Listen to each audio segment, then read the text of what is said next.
What is going on, everyone? My name is Andy. Welcome back to another FPL video. In this one, it's some of my final thoughts ahead of the Game Week 26 deadline. So as always, we'll go through the latest press conference information and answer some of your questions as well. And I'll try and do it from the perspective of both wildcards and for those of you that aren't using any chips. So latest press conference stuff, or at least the important things for FPL. Fantasy Football Scout tweeted about what Graham Potter was saying, and he revealed that Reece James is a doubt for Game Week 26 with a hamstring tightness. So for anyone that's on wildcard, and if you saw my video earlier, I had a draft with Reece James in it, he probably can't be included. I just don't think it's worth the risk, because even if you put him in this week to bench him and then maybe play him in 27, 28 or 29, you just can't rely on him going forward without knowing that he's had a run of games without an injury. Like this season, he's missed out quite a lot. So I think it's just too much of a risk to put him on now. I'm not quite sure who I would replace him with, but in the draft I had earlier, it would probably just be a second Newcastle defender or something like that, or I'd maybe switch the goalkeepers around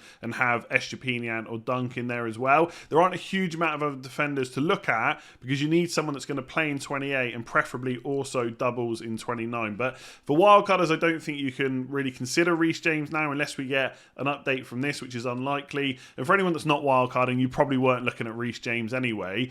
He did go on to talk about Mason Mount. That's not really important for us. He also said Thiago Silva will be sidelined for around 6 weeks. So I know quite a few people have asked me about Kepa. Do I still think he's worth including on wildcard? And I think the answer is yes. I still think Chelsea defence will be pretty good. If you look at the squad and the 11 that they're putting out, I know they are struggling to score goals, but they don't strike me as a team that's going to suddenly start conceding a lot. And I think Kepa is still pretty good value. There's lots of different goalkeeper combinations you can go for on wildcard, but if you want to go for Kepa, I don't see a huge issue. Leeds at home this week, Leicester away in 27, but most of you will bench him for a double game week goalkeeper.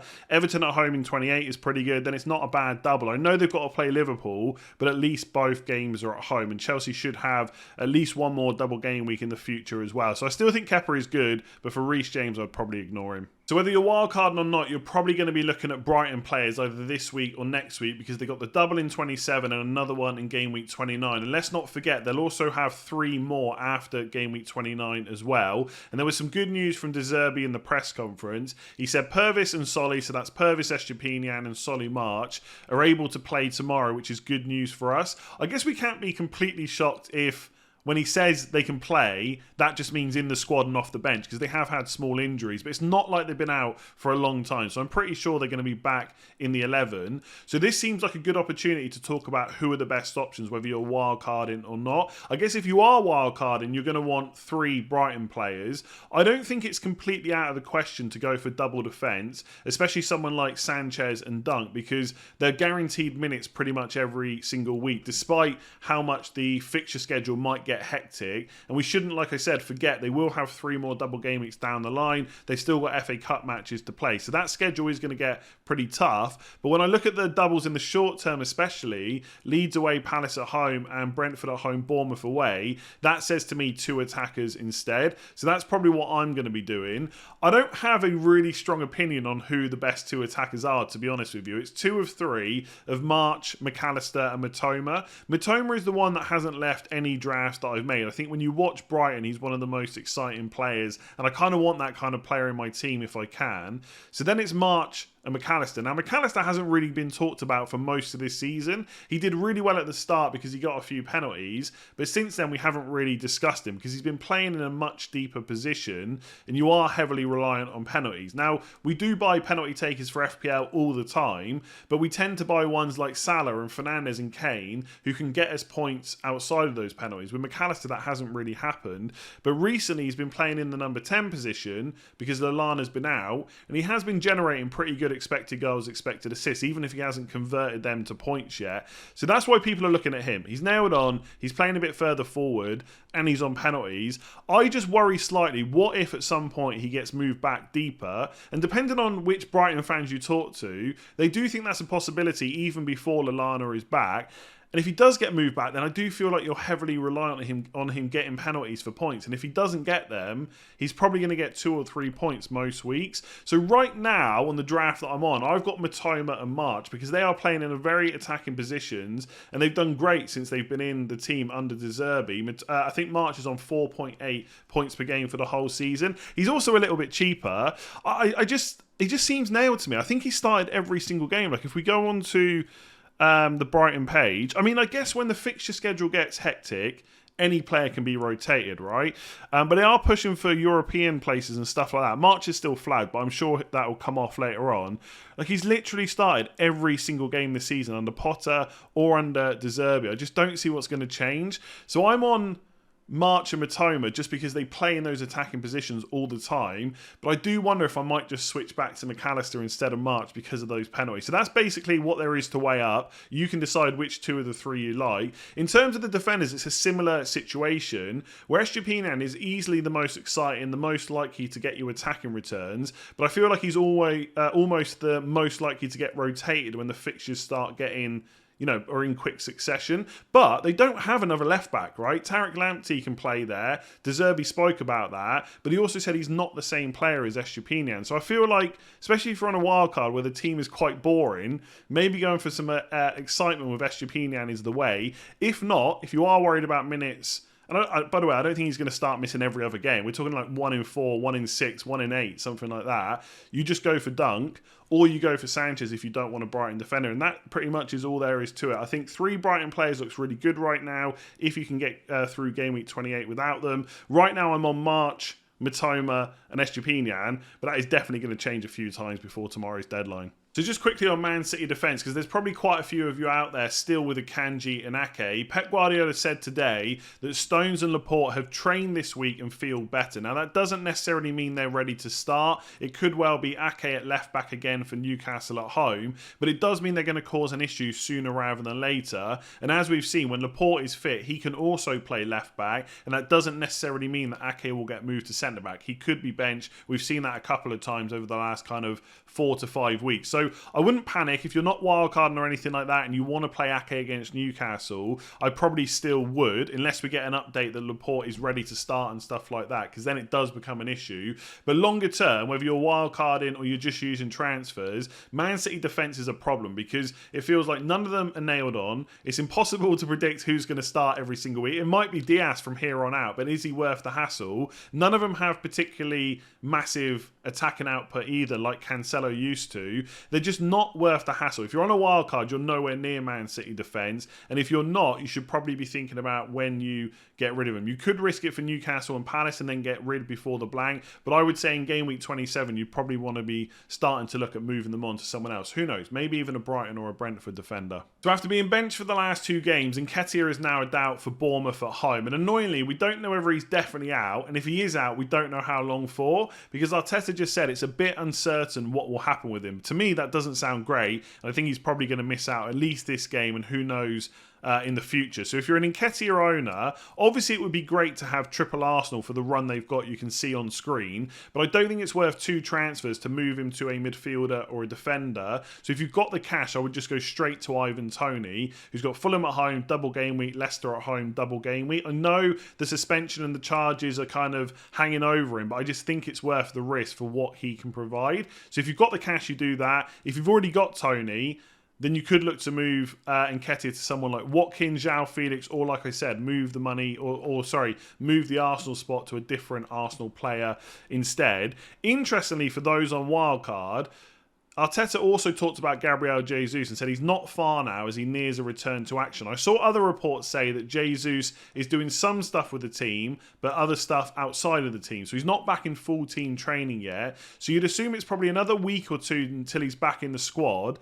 And then to push for a start, he probably needs minutes off the bench. So if Jesus isn't going to be back for a couple of weeks, and Nketiah could be out, that means Martinelli's minutes are suddenly very good. So for those of you that are doing Odegaard and Saka, you could think about having Martinelli instead of one of them as well instead. Now, I would always want Saka, so it's Martinelli versus Odegaard. If you wanted to take the punt, I would say punt because you know Odegaard's minutes are good. Martinelli's rely a lot on what's going to happen with Trossard and Nketiah and Jesus. But for the next couple of weeks, at least, things look pretty good. So if you're going to sell the Arsenal midfielder in game week 29 anyway, you could go for Martinelli if you wanted to. For what it's worth, I'll probably just stick to Odegaard and Saka for safety, because I just think with a wild card, I don't want to have to be dealing with loads of transfers down the line. But Martinelli's minutes have just gone up a lot, and obviously he did really well in the double, so a lot of people will probably be keen to keep hold of him. So he's going with no Haaland on wildcard, worth the risk. At a rank of 1 million, maybe it's time to take some risks. It would set me up nicely with free transfers before getting him back in game week 30.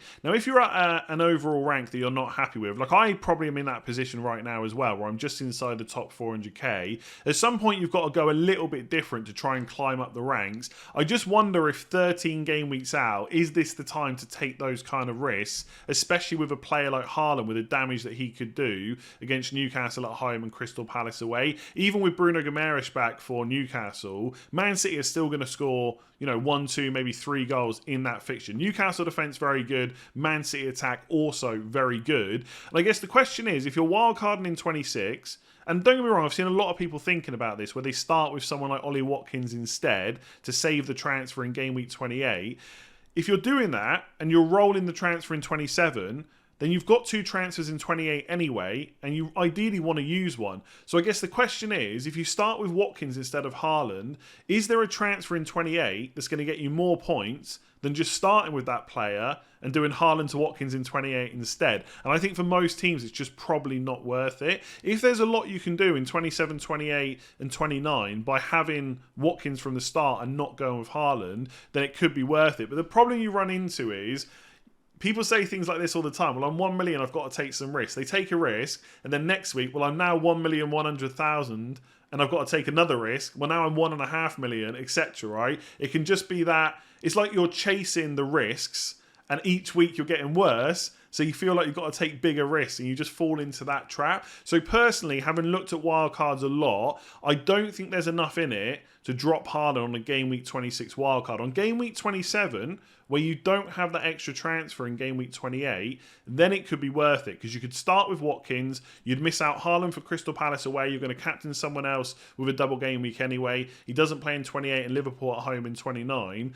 That I could see being worth it. On a game week 26 wildcard, I feel like it's less worth it, and I feel like you can go different in other ways in order to start climbing up the ranks. So this is a really interesting question, because it got me thinking about something I hadn't actually considered for game week 26 wildcard, and that's whether or not to include Maddison instead of Odegaard. Now, Maddison is a player that keeps getting mentioned to me. Why haven't I talked about him more? Why has he not been in more of your drafts? And I do really like him as an option, right? He's got a game in 28 and a double in 29, Bournemouth at home in game week 30, so he does look good. I've just found it hard to find a place in the drafts that I've put together. So this is very similar to the one I talked about earlier. I think the only change is Solly marching for McAllister, but essentially I've got double Brighton midfield, double Arsenal and Rashford as well, and it's hard to find a place for any other midfielders, even though there's quite a few that I like. But if we go back to the question, I'd really like triple Arsenal for Bournemouth at home, but in the long run, is it worth having Maddison instead of Odegaard? Odegaard will have to be benched in game week 27, which is true, and you get one extra fixture in 29. So if we go back to the screen, for those of you that followed along with team selection earlier, if we skip to game week 27 and we want to play all the players with a double game week, then you do have to bench Odegaard, because you're not going to bench Kane against Nottingham Forest. You can't bench Haaland if you own him. Tony's got a double. Rashford's in unbelievable form. Saka is better than Odegaard. And March and Matoma have double game weeks. So you have to bench Odegaard. There's no way around that. Whereas if you had Maddison in from the start, he has Chelsea that week. So one, you feel better about doing it. But it's not really about that. It's more about what happens in the future. So he's got Southampton away this week. Now, to be fair, Bournemouth at home is definitely the better fixture. Is Odegaard at home to Bournemouth miles better than Maddison away to Southampton? Maybe not. Southampton haven't exactly been great. You move on to game week 27. Maddison is benched, right? Which doesn't matter because he's got Chelsea at home. You got much better options, so that's fine. You get into game week 28. Maddison also has a fixture. Now, to be fair, again, you would probably say that Odegaard at home to Palace is probably slightly better than Maddison away to Brentford, but there's not a lot in it. The only issue for most people is they're going to probably have one or two Brentford defenders, so you're you're bringing in an attacker that's playing the defence. Now, if you think Maddison is just an outright better option than Odegaard, you should not worry about the fact they're playing against each other, because crazy things can happen. Raya can get a bunch of saves and, you know, finish on a 4-pointer, maybe Maddison scores, etc. But it's something to think about. But when you go into game week 29, well, Maddison's got Crystal Palace away and Villa at home, which is a really nice double, and Odegaard would only have Leeds at home, like Saka. So I do like that. The problem is, for me, my plan in game week 29 is to get Fernandes in. Now, I can't sell... let's just put all the midfielders in so it's easier to see. If I want to get Fernandes into this midfield, well, I'm not going to sell Rashford or Mitoma or March, so then I've got to sell Saka or Maddison, and I don't really want to sell Saka, and I'm not probably going to sell Maddison ahead of a double. So then do I go without Fernandes? And that's kind of the tricky spot you put yourself in. What I would say is, you could just say that whoever's in that spot, whether it's Odegaard or Maddison, or I could say this to myself for my own team, whoever's in that spot, Maddison or Odegaard, is going to Fernandes as long as he's fit, no matter what. But having Maddison in means that if something else goes wrong, where you've got to use transfers on other positions and you can't get Fernandes in, at least you've got the guy with a double game week. So you take a little bit of a hit possibly in terms of how good of an option he is in 26 and 28 versus Odegaard, but you guarantee yourself a doubler in game week 29. I just worry that I'd then put myself in a position where I wouldn't want to sell Maddison because he's got a double, and I'd sell Saka and I'd regret it, because although it's only a single game week, Leeds at home is pretty good. And okay, Liverpool away is not amazing, but West Ham away is not too bad either. And what if I do get to game week 32 and I don't want a free hit? I would definitely want Saka. So that's really the only issue for me. On paper, it looks pretty good, right? Because the fixtures are still pretty good. Maddison's a good player and he does have that extra fixture. But it really depends on what your plans are down the line. And I really want to get Fernandes in because the Man United double is also really good. He's on penalties and they also have a double in 34, which I'd like to hold him for. So if you're not worried about moving Odegaard on, then yeah, I think there probably is every reason to get Maddison. And like I said, you could just have it as a fallback plan. If you can't get Fernandes, you've got a double game weeker without having to make a transfer. So I do think there's merit to thinking about this, but I don't think it's a complete no-brainer.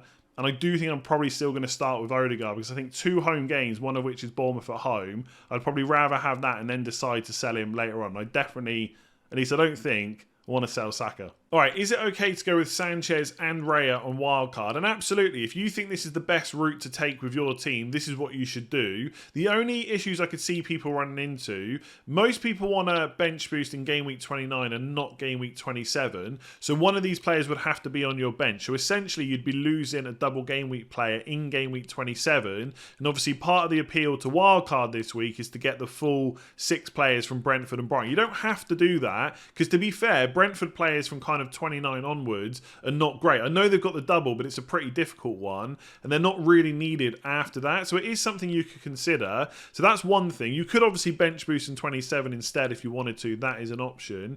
The other thing is, a lot of people are working out combinations of Chelsea, Brentford, Newcastle, and Brighton players. And if you take up 2 spots from Brighton and Brentford with goalkeepers, it means you've got to find another defender, and obviously Reece James is now a bit of an issue, so it just leaves you less defenders to choose from. Whereas if you go for Kepa in goal, whichever one you replace out of Sanchez or Raya, you can just get a defender from that team instead. So it all comes back to what I've said lots of times about, you know, wildcards and things like that. It's like a domino effect. If you get these 2, who are you going to fill for the defender spots? And if you've got options you like, then again, absolutely go with it. I just think you lose a double game weeker in game week 27 unless you bench boost, which isn't a massive issue. It's just something to think about when you're putting your team together. So usually when I finish the last question, I just end the video there without going into another screen. But I thought I had more questions to do and I don't, so I'm just doing it this way instead. So that is the end of the video. If you have enjoyed it, make sure to give it a like and hit that subscribe button if you haven't done so already.